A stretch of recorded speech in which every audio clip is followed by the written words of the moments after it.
1980, la por entonces nueva compañía discográfica de Manchester, Factory Records, editó el álbum de Return of the Doherty Column, una colección de 9 obras instrumentales donde predominan guitarras jazzeras y una atmósfera tanto única como inquietante.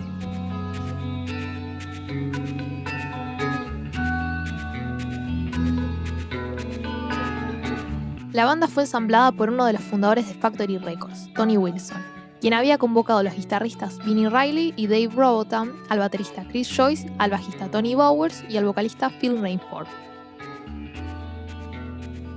Seguido de algunas presentaciones en vivo, Rainford fue echado de la banda. Al poco tiempo, y luego de haber grabado 2 canciones para el EP A Factory Sample, los demás miembros se juntaron para formar The Modmen, dejando a Vinnie Riley a cargo de The Doherty Column.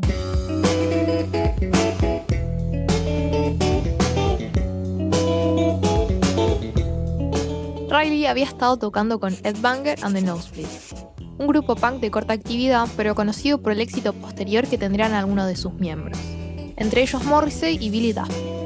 Al cabo de unos 6 meses, Riley terminaría abandonando la banda.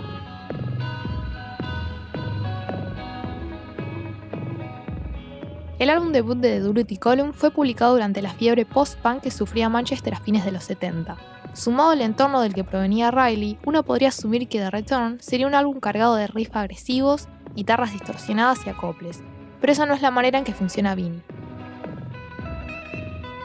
Junto con la ayuda del legendario productor Martin Hannett y sus antiguos compañeros de banda Pete Crooks y Toby Toman, Vinnie fue capaz de construir un álbum debut tan único como influyente.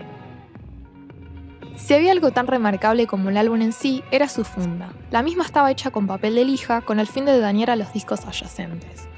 Esto se trata de una referencia al libro situacionista de 1959, Memoirs. La propuesta vino de Tony Wilson, quien pudo utilizar las bellas melodías de Vinnie como un lienzo para hacer circular sus ideas.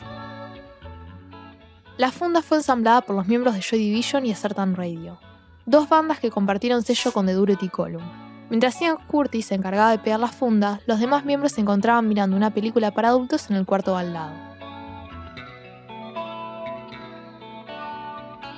Hubo 4 ediciones distintas con la funda de lija, un total de 3.600 copias.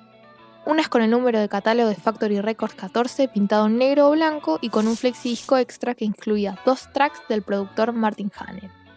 Otras sin pintura y con flexidisco, otras sin pintura y sin flexidisco, y otras con el nombre de la banda pintado en negro y sin flexidisco.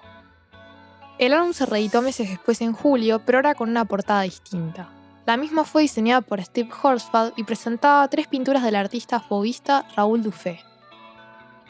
Finalmente, en una reedición de 1996, se le asigna una nueva portada, diseñada por el artista Ape. No solamente esto, sino que incluye 6 excelentes bonus tracks. 2 de ellos son piezas instrumentales del productor Hannett, las cuales podríamos encontrar en el flexidisc de las primeras ediciones. También incluía Sleep Will Come, la primera canción de Doherty Column en presentar un vocalista. Este fue Jeremy Kerr, miembro de A Certain Radio. Casi más de 40 años y una decena de discos después, The Return of the Doherty Column sigue siendo una pieza tan única y fascinante como influyente, siendo una puerta de entrada para todo aquel que quiere ingresar en el universo de Vinnie Riley.